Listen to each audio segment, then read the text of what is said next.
Oh, excusez-moi, ça tourne déjà. Ouais, excusez-moi, je suis en train de me faire un petit dessert léger, hein, parce que honnêtement, vu le menu de la semaine, je vais me retrouver en hypoglycémie, donc faut que je bouffe quelque chose.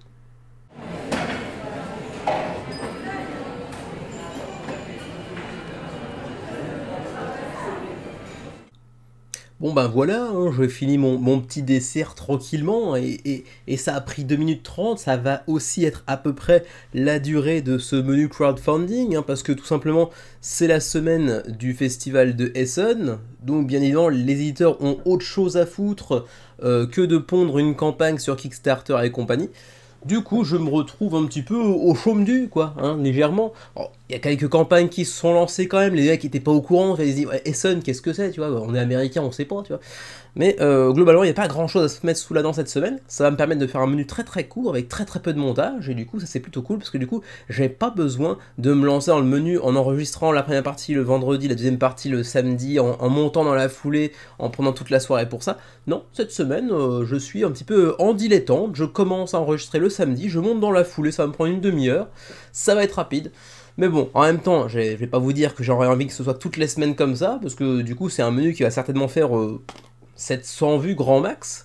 Mais bon, 700 vues, c'était un très bon score il y a encore un an et demi, donc ça me fait un petit retour aux sources également, voilà. Du coup, allez, comme d'habitude, malgré tout, on va faire le petit point sur la chaîne, hein, comme chaque semaine, vous me direz. Oh, je vous fais même un spoiler. Oh là là, c'est incroyable. Je fais un spoiler alerte d'entrée de jeu, ce sera un des plats, enfin même pas des plats, ce sera un des entrées, une des entrées de la semaine. Bref, le petit point sur la semaine, le voici, avec donc toujours le menu crowdfunding qui suit un très bon rythme, comme je le disais la semaine dernière, avec donc 1200, 1100, 1200, 1400 il y a 2 semaines, et la semaine dernière on était quand même près de 1200 personnes, enfin 1200 personnes pas forcément, mais 1200 vues au total. Certaines personnes l'ont peut-être vu en plusieurs fois, du coup ça compte comme 2-3 vues parfois. Et puis aussi, les 2-3 derniers jours, on a aussi posté 2 vidéos de Unsettled, alors que la campagne bat son plein du côté de chez Game on Tabletop pour la VF assurée par Locked Games. On a décidé de vous faire le premier scénario de la première planète. Donc oui, attention, c'est blindé de spoilers, mais bref, ce sont des scénarios qui ne sont pas extrêmement orientés sur la narration, mais par contre le déroulé des événements est dévoilé clairement. Donc si vous y allez, allez-y avec prudence, hein, c'est une partie découpée en deux. La première partie ici est là pour vous montrer un peu les différents mécanismes, comment on joue globalement à Unsettled, même si chaque planète aura ses façons de jouer un peu différentes bien sûr. Et puis la deuxième partie que l'on a postée hier, qui elle vous dévoile la fin de la partie, comment ça s'est passé, si on a gagné ou perdu, etc. Avec moult spoilers, et bien évidemment, moult divulgachage, devrais-je plutôt dire, en bon François du Québec. Quoi qu'il en soit, le sondage de la semaine, il n'y avait pas grand chose à se foutre sous la dent. Alors cette semaine, je ne sais pas pourquoi, mais je peux vous montrer les résultats en pourcentage, avec le classement, etc. Donc ça c'est cool. Alors que les dernières semaines, ça ne marchait pas. Par contre, on ne voit plus les photos, sauf si je passe directement, comme ça, sur chacun des titres. Donc bref, en ce moment, Pollmaker, donc le site que j'utilise pour les sondages, il est en train de parler croate, hein. Je sais pas ce qui se passe, mais ça marche pas bien en ce moment. Quoi qu'il en soit, bien évidemment, beaucoup de gens ont voté pour rien pour moi cette semaine, et c'est bien normal, il n'y avait pas grand chose à se foutre sous la dent. Il y a quand même 14 personnes qui ont voté pour The Night Cage, et je les comprends, c'était le seul projet vaguement intéressant cette semaine, et en plus, il s'agit uniquement d'une extension d'un jeu préalablement sorti, qui est d'ailleurs une version française. Je me demande si c'était pas Don't Panic Games, je ne sais plus qui l'a assuré, mais je crois que c'était ça. Et pour le reste, c'est que des tout petits projets, même si on peut dire que 99 Ninja avait un prédécesseur un petit peu connu, qui avait quand même pas mal fait parler de lui à l'époque de la campagne. On en reparlera brièvement lorsqu'on en parlera simplement en fait. Voilà, et bah, je vais pas tergiverser non plus. Quoi qu'il en soit, entrée, plat, dessert, et comme je vous le disais tout à l'heure, hein, vous allez peut-être finir un petit peu la semaine en hypoglycémie, parce que les desserts, il n'y en aura qu'un, c'est The Night Cage. Et sur une semaine plus conventionnelle, il aurait certainement eu sa place dans les plats principaux plutôt que dans les desserts. J'ai dû meubler un petit peu, hein, clairement. Du coup, on est parti pour un menu très très court.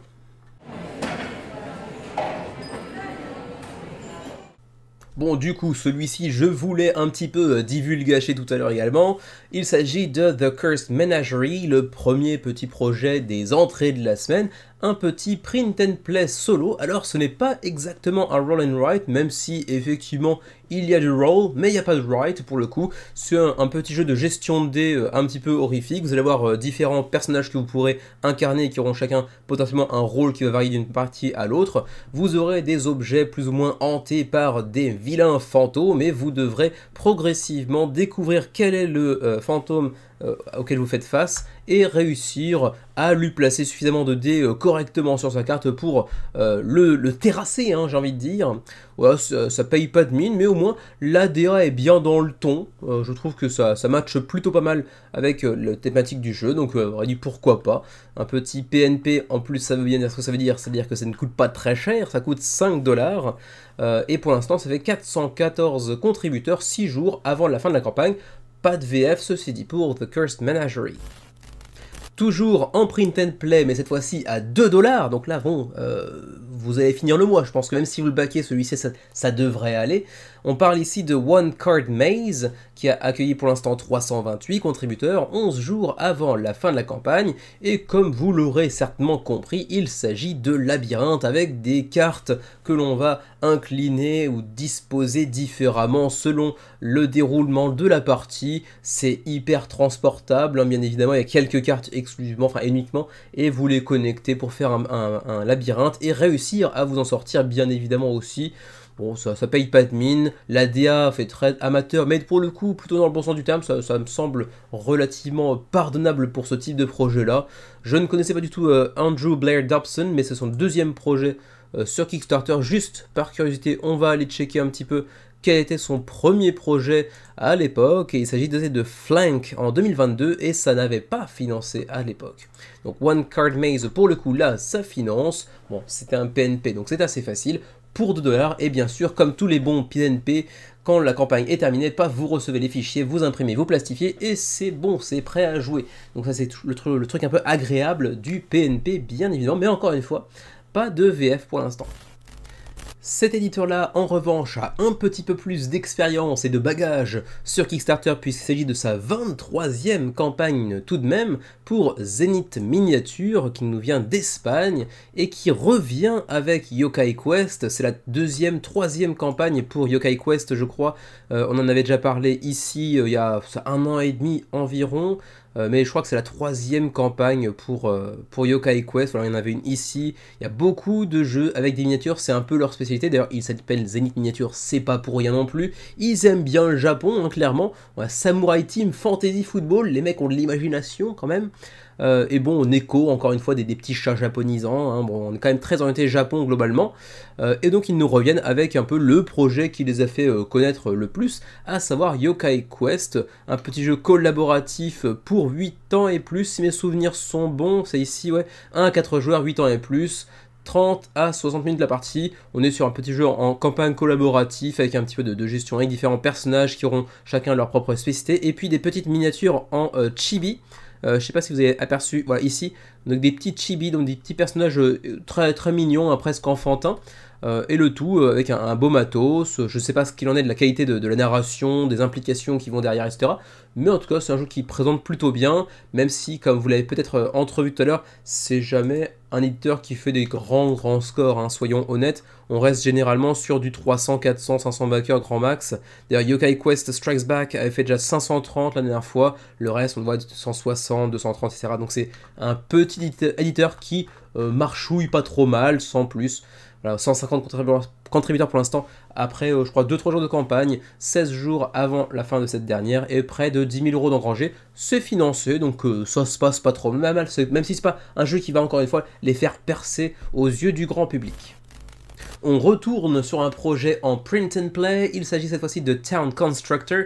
Vous allez, comme son nom l'indique, construire une ville, vous allez faire un petit peu l'urbaniste. Aurez-vous autant de talent que le baron Haussmann? On verra bien ça pour 3€. Hein, il vous faudra bien sûr imprimer et avoir quelques petits crayons ainsi que des dés pour pouvoir y jouer bien évidemment. Peut-être même un compas, et là... faudra peut-être l'emprunter à vos enfants pour ceux qui en ont, parce que bon, je doute que quand on quitte l'école, le collège, peut-être le lycée grand max, on garde encore ses compas. Vous me direz si c'est votre cas, auquel cas je suis un petit peu surpris, mais bon pourquoi pas, hein, il y a des passionnés de compas, même des collectionneurs de compas. Bref, vous allez rouler des dés, vous allez choisir un emplacement pour aller construire un bâtiment et réussir à faire la plus belle ville possible. Je me suis pas penché outre mesure sur le projet, mais ça peut être relativement sympa. Sur le papier, des petites roues de scoring qui ont l'air d'être relativement intéressantes aussi. Allez voir, pour ceux qui sont amateurs de Run and Write, ça pourrait faire le café. 17 jours avant la fin de la campagne, pour l'instant, il y a 67 contributeurs pour ce qui est le deuxième projet de Carrot Pen, le crayon carotte, qui nous vient de Pologne, et c'est le deuxième projet après Gnome's Garden, qui avait fait 220 contributeurs tout de même à l'époque. Voilà donc pour Town Constructor. On enchaîne tout de suite avec 99 Ninja, a Micro Dojo game. Micro Dojo, ça évoquera peut-être quelque chose aux plus assidus de la chaîne, puisque c'était le premier projet de Prometheus Games Lab, qui avait quand même surpris son monde, avec près de 2000 contributeurs pour une toute première campagne, venue qui plus est, c'est assez rare pour souligner, de Dubaï aux Émirats Arabes Unis, même si le gars est anglais je crois, mais il habite là-bas en tout cas. Et donc c'était un petit jeu qui avait un petit, très petit budget, hein. C'était pas un PNP, mais ça avait le prix d'un PNP, c'était à 5 livres, avec une livraison qui coûtait elle-même 2 ou 3 livres, donc on était sur un jeu vraiment à bas coût, et donc ça avait plutôt bien marché. Dans les faits, le jeu était plutôt sympa, c'était un petit jeu de confrontation à 2 joueurs qui n'était pas inintéressant, qui était une sorte de puzzle assez abstrait au demeurant. On se foutait un petit peu quand même du thème pour être tout à fait honnête, mais bon, ça faisait le job. Il avait connu par la suite une extension Loyalty and Deceit avec un petit peu moins de backer. J'ai pas pu tester l'extension pour le coup. Je sais que le jeu a une VF, d'ailleurs je ne sais plus par quel éditeur il est assuré, mais il y a une VF, donc cherchez, au pire vous pourrez le trouver assez facilement. Jeu très peu cher, très peu onéreux, et qui c'est vrai a un gameplay qui est pas dégueulasse, même si bon après le matos et la direction artistique de manière générale sont pas fantasmagoriques. Ensuite, l'année dernière, il avait pondu Microbots, Duel and Power Up, avec un matos un petit peu plus conséquent, un peu plus soigné, qui avait fait 1233 contributeurs. Et donc il nous revient avec un jeu dans l'univers de Micro Dojo, donc on repart dans le Japon médiéval, mais cette fois-ci avec un jeu de pose de tuiles. On reste sur quelque chose de très court, avec 15 minutes la partie, pour 1 à 2 joueurs, et pour 10 ans et plus. On va ici, donc comme je disais, avoir de la pose de tuiles. Vous allez recouvrir une partie du plateau avec des samouraïs qui protègent un daimyo, donc un seigneur de guerre japonais. Il y a aussi un automate pour jouer en solo, comme j'ai dit tout à l'heure. Et il y aura différents pouvoirs de ninja aussi, qui pourront être un petit peu asymétriques, qui pourront être assez intéressants également. Comme pour Micro Dojo, premier du nom, ça reste un jeu assez abstrait au demeurant. Le thème, on s'en fout un petit peu, mais bon, ça fait plaisir, hein. Le Japon, ça reste un thème populaire, etc. Ça prend très peu de place sur la table, comme vous pouvez le voir ici. Ça vient dans une très petite boîte, donc ce qui vous permet aussi d'éviter un prix assez conséquent, comme on en voit quand même très souvent sur Kickstarter. C'est quand même un peu la plateforme où on a des jeux qui coûtent 150, 200 $ parfois. Là, pour le coup, vous allez vous en sortir pour, en version physique, 15 livres, donc 18 €. Ça reste très abordable, et vous pouvez prendre une version en PNP pour 6 €, même s'il n'y a que très peu de backers qui s'y sont jetés dessus en fait, en réalité. Voilà, donc c'est tout ce que je peux vous dire pour 99 Ninja. Je me suis pas encore une fois trop plongé dans la campagne, parce que moi aussi du coup c'est Essen, donc mon deuxième boulot d'agent de licence de jeux de société me prend un petit peu de temps en ce moment, mais du coup ça fait que je ne suis pas trop penché sur les quelques campagnes qui sont actuellement en cours, mais celui-ci a l'air d'être assez intéressant pour ceux qui ont aimé éventuellement Micro Dojo. Ça peut faire le job. J'avoue que même si le jeu était très peu cher, hein, Micro Dojo, on l'a pas sorti suffisamment pour justifier éventuellement un back de 99 Ninja, mais au demeurant le jeu a l'air d'être relativement convaincant. À voir, il y a quelques vidéos pour vous présenter le jeu un peu plus en détail également. Allez voir éventuellement si ça vous intéresse. Voilà donc pour 99 Ninja, a Micro Dojo game, 322 contributeurs pour l'instant, 24 jours avant la fin de la campagne, et on a dépassé les 10 000 € tout de même. La dernière entrée de la semaine, il y en avait quand même pas mal, il s'agit de Gnomes and Wizards qui se relance sur Kickstarter après une première tentative assez récemment, si je ne me trompe pas, qui s'était soldée sur un échec cuisant. J'essaie de vous retrouver ça, voilà, ici, c'était même pas du tout récemment, excusez-moi, j'ai dû me tromper avec une autre campagne, c'était il y a plus de 3 ans. Il y a plus de 3 ans que Bobby Powell avait lancé cette campagne, 11 mars 2020, ça remonte, hein, 2 ans, 3 ans et demi, 3 ans et demi. Et donc il revient sur Kickstarter avec Gnome and Wizards, avec une copie revue de fond en comble, avec une couverture très différente d'ailleurs comme vous pouvez voir. 72 contributeurs pour l'instant, c'est toujours pas flamboyant, hein, soyons honnêtes, mais avec 6600 € d'engrangés, c'est financé. Et ça c'est déjà différent de la première campagne, et donc il doit s'en réjouir. C'est un Battle Royale, comme c'est écrit ici, pour 1 à 4 joueurs, pour des parties de 45 à 90 minutes, et pour des joueurs de 14 ans et plus. Voilà, donc qui dit Battle Royale dit bien ce qu'il veut dire. En gros, vous allez vous foutre sur la tronche les uns les autres, et à la fin, c'est comme dans Highlander, il ne doit en rester qu'un qui va recevoir des éclairs venus du ciel, et qui vont le rendre encore plus puissant, hein, pour tous les gens qui étaient encore assez jeunes dans les années 90 pour avoir connu cette formidable série avec Duncan MacLeod. Je vous parle pas du film que j'ai pas vu pour le coup, même si du coup il avait l'air d'être bien daubesque, mais dans le bon sens du terme. La série Z que t'aimes bien regarder entre potes pour te marrer, quitte à mettre un petit jeu à boire au milieu pour être encore plus drôle. Voilà, donc pour Gnome and Wizard Battle Royale, vous allez donc dévoiler certains emplacements, vous allez explorer un petit peu ça, et puis progressivement, comme dans beaucoup de Battle Royale, la map elle-même va se dissoudre avec le temps, vous forçant ainsi à vous foutre sur la tronche si vous aviez décidé à la base de faire une partie un petit peu champêtre et bucolique, sans vous taper dessus. C'est pas l'objectif du jeu, donc du coup le jeu va vous forcer à vous foutre sur la tronche, bien évidemment. Il y a tout un tas de personnages, c'est pas vilain, il y a un côté très amateur clairement, mais pas vilain, quoi. C'est pas très joli, mais ça fait le job, on va dire. J'ai pas testé, je ne saurais pas vous dire si la qualité du matériel est conséquente, etc. Mais ça a pas l'air vilain du tout. Voilà. En plus, ça c'est un jeu qui encore une fois est relativement accessible, puisque vous allez le voir ici, on est sur un jeu à 49 $. Encore une fois, on est sur des critères relativement bas pour du Kickstarter, d'autant plus que le matos a pas l'air d'être vilain. Alors certes, on n'est pas sur de double épaisseur, on n'est pas sur des tokens en métal ou même en bois sérigraphié, etc. Même si on en voit un petit peu ici quand même.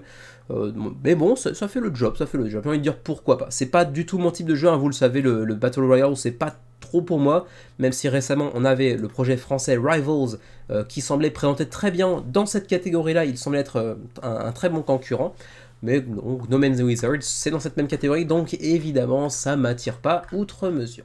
Mais bon, c'est financé à 29 jours de la fin de la campagne. Et c'était donc la dernière entrée de cette semaine. On va donc maintenant voir un plat principal avant de voir un dessert. Donc voilà, serrez-vous la ceinture, ça va être léger cette semaine.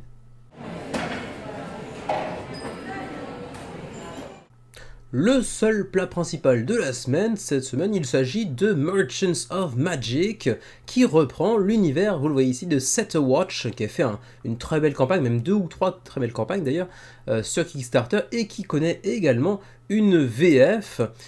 C'était par qui d'ailleurs? C'était par Boom Boom Games, si mes souvenirs sont bons. Et quoi qu'il en soit, Mike Knade et donc de Rock Manor Games nous revient avec sa 17e campagne Kickstarter, après justement la dernière de Set Watch. C'était vraiment le dernier épisode, la dernière saison on va dire, la dernière extension de Set Watch avec Forsaken Isles, qui a fait un très beau résultat, 4200 contributeurs. C'est un éditeur qui est habitué à faire des beaux résultats de manière générale. Ça dépend des campagnes, mais on a souvent des beaux chiffres, 4000 ici, 3300 ici, etc.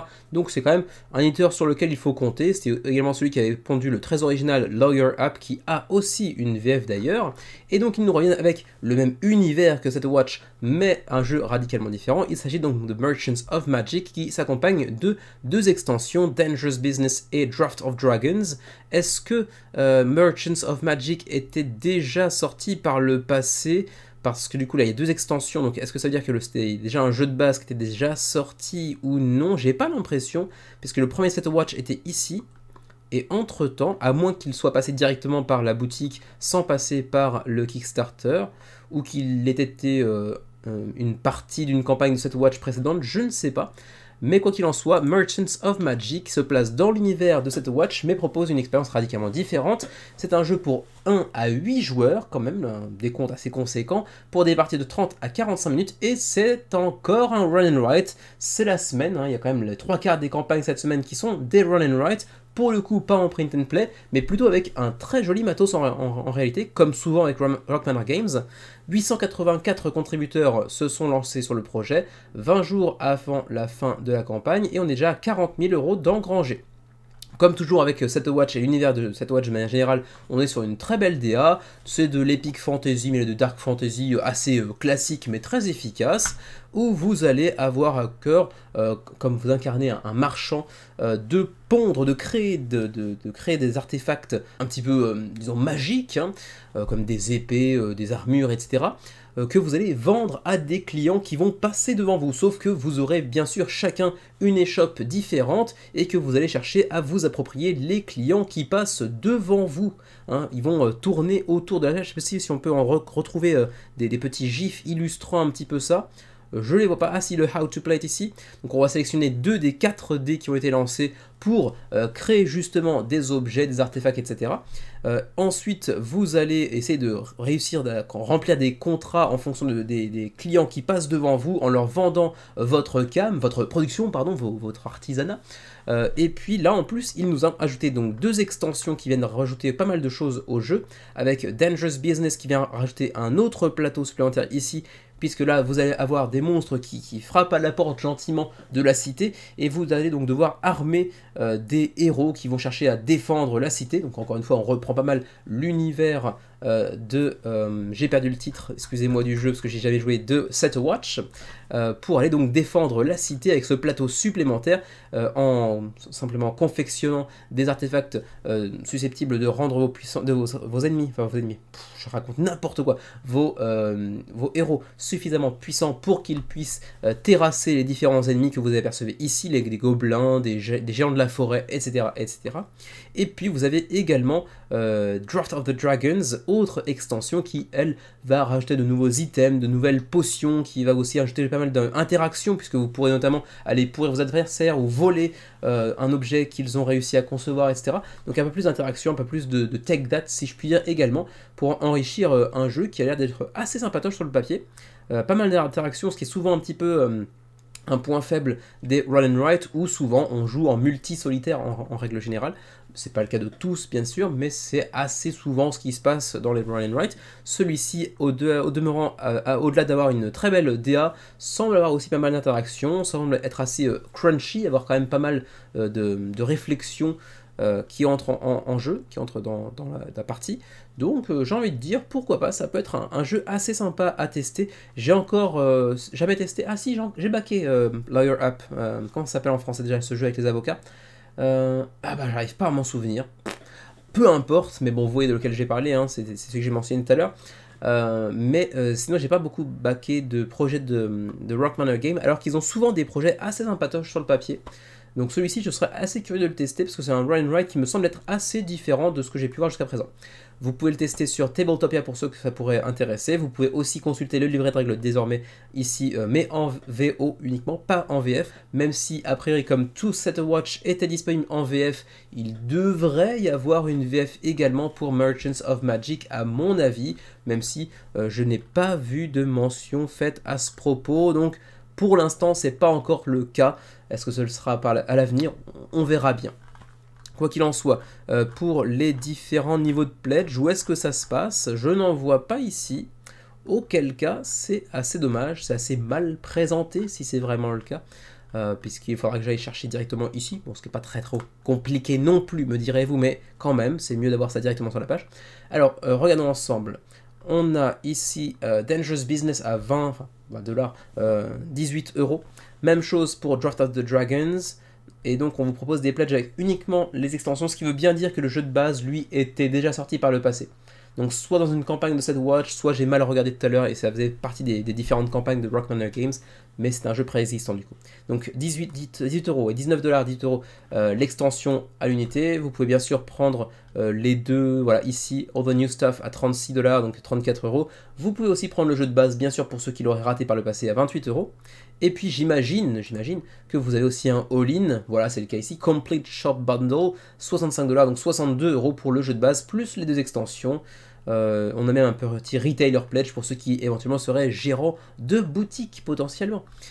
Et pour les frais de port, ça dépend bien sûr de votre pledge, mais en gros ça va aller de 8 à 40 euros, ça dépend de la zone, on va quand même aller checker rapidement où vous êtes. Belgique, France par exemple, c'est la zone 2, mais le Canada aussi d'ailleurs, Canada également, donc 10, 12, 14, plus 2 par copie supplémentaire, donc c'est le moment aussi de faire des pledges groupés potentiellement. Nous qui sommes au Japon, on sera dans la zone 3, donc ce serait 14 à 22 par exemple. Où sont nos amis suisses? Ils sont ici, zone 4, 18, 23, 28, plus 5 par copie additionnelle, et ainsi de suite.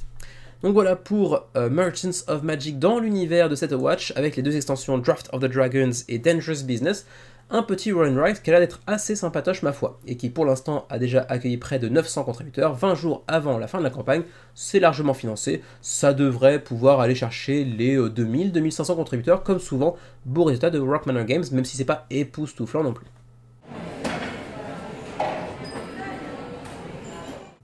Le seul et unique dessert de cette semaine, il s'agit donc de The Night Cage, ou Piège Obscur en VF. Si je me souviens, c'est assuré par Yellow, mais encore une fois à vérifier. Piège Obscur, qui est un jeu que j'aimerais vraiment tester.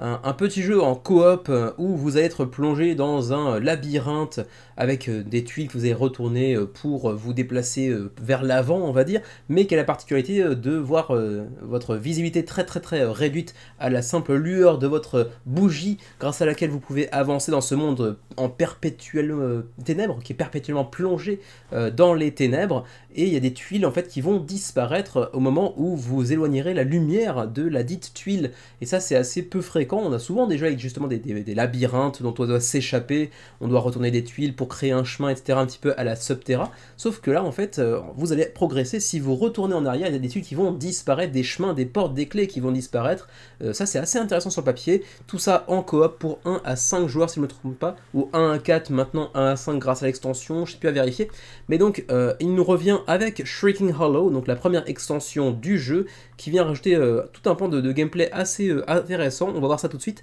C'est le 7e projet de Kurt Covert, qui est derrière Smirk and Dagger Games. On l'avait notamment connu pour The Night Cage, qui est son premier vrai succès, parce que d'abord il y avait Cinder qui était passé un petit peu inaperçu, mais il y avait aussi The Spill, il y avait Behex qui du coup avait un petit peu bidé à l'époque, c'est vrai. Tesseract, qui m'avait pas mal tenté à l'époque, avec 1785 contributeurs quand même. Il avait l'air d'être assez sympatoche, encore une fois un jeu en coop, comme The Night Cage, ou comme The Spill aussi d'ailleurs si je me trompe pas. Mais finalement j'y étais pas allé, et les premiers retours des backers qui ont reçu leur jeu semblent être plutôt très bons, donc j'aurais peut-être dû y aller finalement. Et puis Adventure Party qui avait fait un peu moins parler de lui.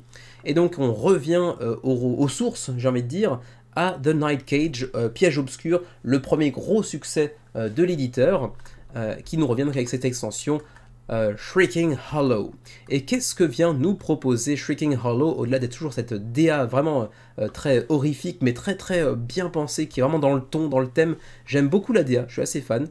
C'est très impersonnel, mais dans le bon sens du terme. Du coup, vraiment, on incarne quelqu'un qu'on n'arrive même pas à déterminer, parce qu'on est tellement dans la pénombre qu'on n'arrive même pas à distinguer ses traits, etc. C'est quand même assez classe.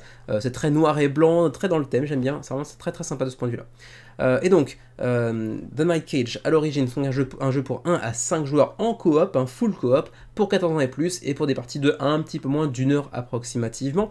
Et donc on a cette extension Shrieking Hollow qui vient, comme vous le voyez ici, vous ajouter un nouveau plateau à côté du plateau principal ici, avec, vous le voyez, hein, une grosse bestiole avec une grande gueule dont vous voyez une partie d'ailleurs ici sur l'illustration de la couverture, alors que vous tombez en bas, hein, bien sûr, c'est très logique, vous tombez généralement pas en haut, à moins d'avoir une pesanteur assez différente, peut-être que vous n'êtes pas sur Terre, mais on ne sait pas, on sait ce labyrinthe, donc peut-être que vous tombez en haut, vous ne savez pas, on ne sait rien.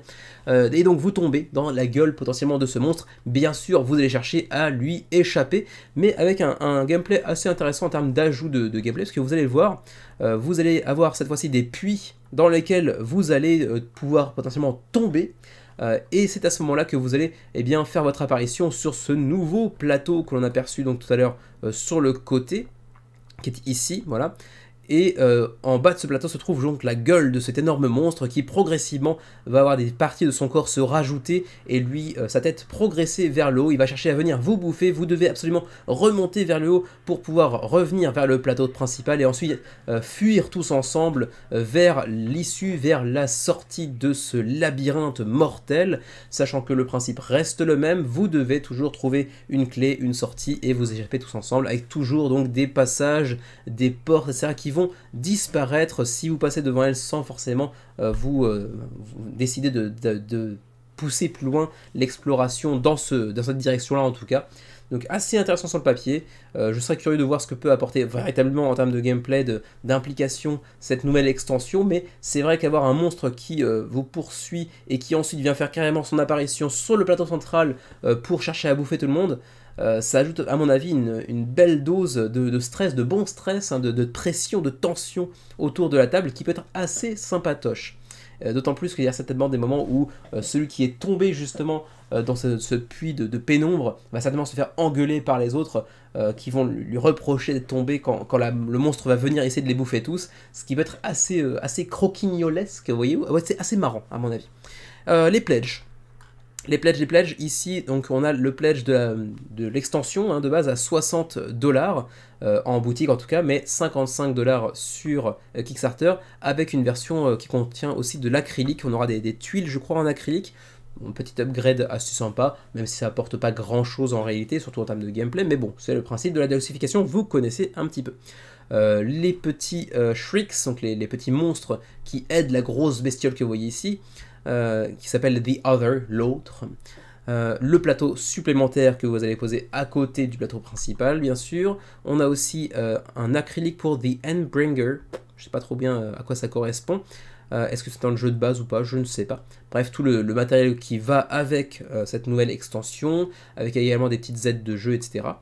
Vous avez aussi, j'imagine, un pledge avec le jeu de base, mais d'abord, on a aussi ici The Newly Imprisoned, on a Shrieking Hollow plus le jeu de base à un pledge de 65$, donc c'est très très peu cher, puisqu'on voit que Shrieking Hollow en deluxe, certes, est déjà à 55$, mais c'est vrai qu'il s'accompagne de deluxification pour le jeu de base également.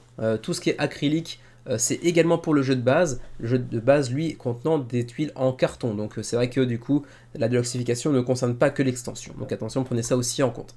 Le pledge donc avec le jeu de base et l'extension, c'est donc celui-ci à 65$, mais je crois que cette fois-ci c'est sans la deluxification. J'imagine que c'est plutôt du carton cette fois-ci. Avec donc le jeu de base que vous voyez ici, les 101 tuiles de labyrinthe, de monstres de clés, etc. Avec toujours cette très belle direction artistique, très très sombre, ce plateau très très épuré, mais qui rentre bien dans le ton également. Ensuite, si vous voulez le jeu de base plus les tensions avec le full deluxe du jeu de base, de l'extension, etc., c'est à 145$, pour avoir donc les extensions avec, les composants en acrylique comme on l'a vu tout à l'heure, mais également le tapis de néoprène pour l'extension, et certainement le tapis de néoprène aussi pour le jeu de base, j'imagine, mais également des figurines de métal pour les différents prisonniers, toujours très impersonnel, mais dans le bon sens du terme, encore une fois, qui vont venir vous personnifier sur le plateau, j'imagine. Ensuite, des petites clés de métal également, ces fameuses clés qui vous permettront de voir un petit peu la lueur d'espoir et la lueur de la sortie de ce labyrinthe de la mort qui tue. Le tapis de néoprène, bien sûr, pour aller accueillir toutes les petites tuiles qui vont composer justement ce fameux labyrinthe. Et ma foi c'est tout, on a aussi des add-ons pour prendre justement les prisonniers en métal, hein, donc c'est pas en plastique, c'est en métal, à 20$, le néoprène pour le jeu de base ou pour l'extension, ou les deux bien sûr. Et puis ensuite on va voir très tranquillement, très rapidement le shipping, parce qu'il n'y a même pas de... j'ai même pas vu les règles. Bon, peut-être que je suis allé trop vite également, hein, je ne sais pas. Mais bon, les frais de port, pour le Canada, c'est 20, 22, 24, 28 en fonction du pledge que vous allez choisir. Pour l'Europe, France en tout cas, ainsi que la Belgique ou le Luxembourg, 22, 24, 27, 30. Pour nos amis suisses, c'est ici, Switzerland, 22, 24, 27, 30 également. Pour nous qui sommes dans le rest of Asia, 22, 25, 30, 40. Et puis il y aura bien sûr la TVA à ajouter dans le Pledge Manager, en tout cas pour les pays concernés, bien évidemment. Et ma foi, c'est à peu près tout pour The Night Cage et cette nouvelle extension intitulée Shrieking Hollow, un jeu que j'aimerais bien tester. Malgré tout, il tombe dans une période avec beaucoup de campagnes très intéressantes. Je me retiens d'en baquer 12 d'un coup. Peut-être j'exagère un petit peu, mais c'est vrai qu'il y en a 2-3 qui me tentent bien. Et pour l'instant, je me demande si je vais pas finir à en faire aucun au final. Je sais pas, je me retiens assez bien récemment. Xavier encore mieux que moi, hein, il back vraiment très très peu cette année, donc félicitations à Xavier si tu nous regardes, parce qu'il est en mode, maintenant que j'ai beaucoup de jeux et pas assez de temps pour y jouer, j'ai envie de mettre sur la table ce que j'ai déjà, et c'est très très bien, et on devrait tous être plus ou moins comme ça, auquel cas plus personne ne regarderait mes new crowdfunding, donc je serai un petit peu tout seul devant la caméra, je pourrais dire absolument n'importe quoi, parce que je fais déjà un petit peu ceci, hein, au demeurant. Mais pour le coup, je pledge encore un petit peu plus que lui, mais je me retiens quand même pas mal. Je suis actuellement quand même pas mal la campagne de Dragon Eclipse, à laquelle j'avais donné un coup de cœur. Je suis également celle de Flock Together, à laquelle j'avais également donné un coup de cœur, sans avoir baqué ni l'une ni l'autre pour l'instant, mais ça me tâte quand même pas mal. The Night Cage me tente un petit peu moins que les deux précédentes, donc a priori ça devrait pas faire l'objet d'un bac, mais c'est un jeu que j'aimerais beaucoup tester un jour. Voilà pour The Night Cage avec cette nouvelle campagne et extension The Shrieking Hollow, et c'est ma foi la fin de ce menu crowdfunding numéro 114, 113, j'ai oublié. Si mes souvenirs sont bons, c'est 113. Alors que vous voyez aussi en partie ici Keystone, la couverture ici, la boîte est sur la table. Je me fais un petit solo après, voilà. J'en ai déjà fait une hier, ça faisait bien 5-6 mois que j'avais pas fait un solo. J'en suis au scénario 10 du petit livret de solo. J'aime beaucoup les solos de Keystone parce que voilà, à chaque page vous avez des prérequis différents, des scénarios différents, etc.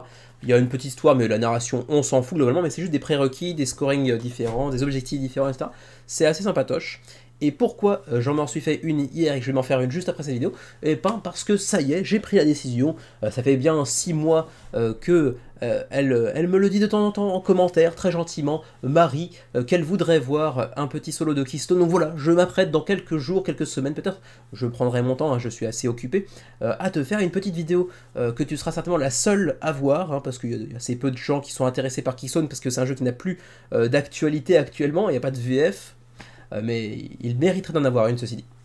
Et donc voilà, je me ferai une petite vidéo spécialement pour toi, Marion. On pourra pas dire que je ne prends pas soin de chacun de mes abonnés. Après, si chacun dans les commentaires vous me dites, moi je veux un solo de ça, etc., même pour les jeux qui n'ont pas de solo, je vais pas pouvoir tous les faire bien évidemment. Et puis il faut aussi que Xavier se sorte un petit peu les doigts, parce que Xavier fait pas beaucoup de solo en ce moment. Mais Xavier va bientôt, a priori, déménager pour un emplacement un peu plus grand, un appart un peu plus grand. Il devrait potentiellement avoir de la place pour avoir une table à lui, sur laquelle il pourra avoir un jeu en permanence installé, et donc pouvoir faire plus de vidéos lui aussi. Et moi aussi je vais essayer de faire plus de vidéos, pas forcément que du gameplay, mais aussi des reviews de jeux que j'ai déjà par exemple. Quoi qu'il en soit, on se retrouve très prochainement sur la chaîne des Ludovores pour le prochain menu, pour d'autres vidéos éventuellement. Allez voir potentiellement si vous intéressez les 2 vidéos de gameplay de Unsettled, mais attention aux spoilers pour ceux que ça pourrait repousser, ce qui se comprendra tout à fait d'ailleurs.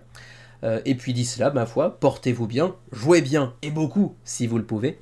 Prenez soin de vous et de vos proches, et à la prochaine.